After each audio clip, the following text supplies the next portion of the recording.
برای حرکت کرد برادرای کارگرای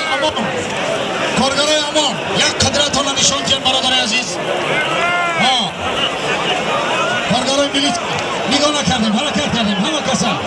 کسا پهلوان غیر پهلوان تماشابین غیر تماشابین همه گیره میدان بیرون کردیم همه گیره التماس رفتیم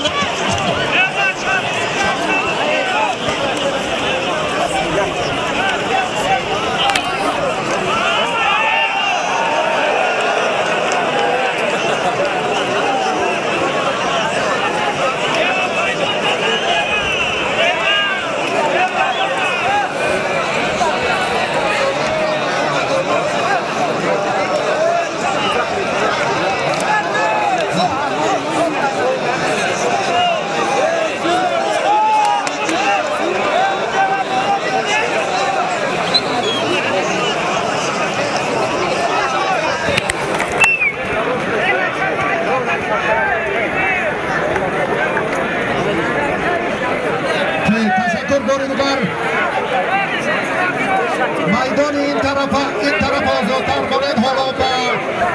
با جان و زبیدالله توجه میکنیم با جان و زبیدالله پهلوان ناحیه رودکی زیادالله پهلوان شهر کلاب در مرکز میدانند شریف فریاد شیخ نازیگی سلالای پهلوانی شیخوک‌ها در جمهوری تاجیکستان آوازه و عنعنه خیلی زیاد دارد. فریاد شیخ از ناحیه وجه پهلوان شهر کلاب شریف نظریف مکافات یک اشتر تحفه هر پهلوان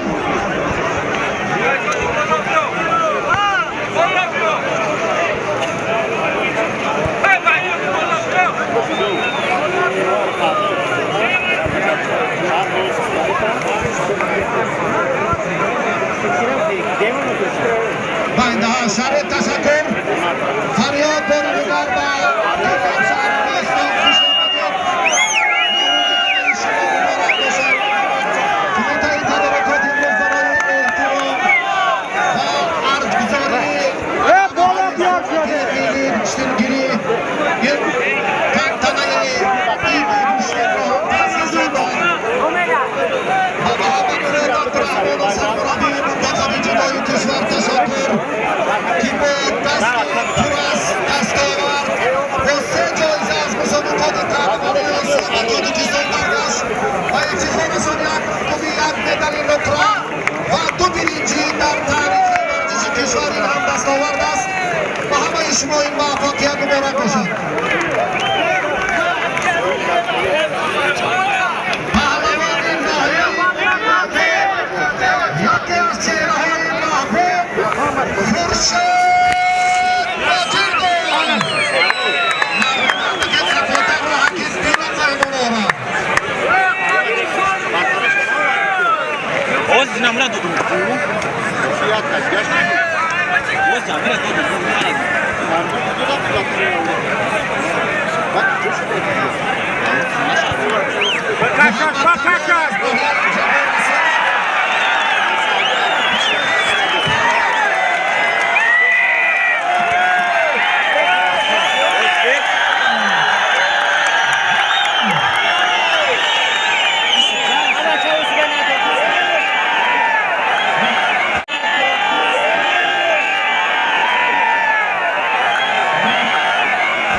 کی زد مادر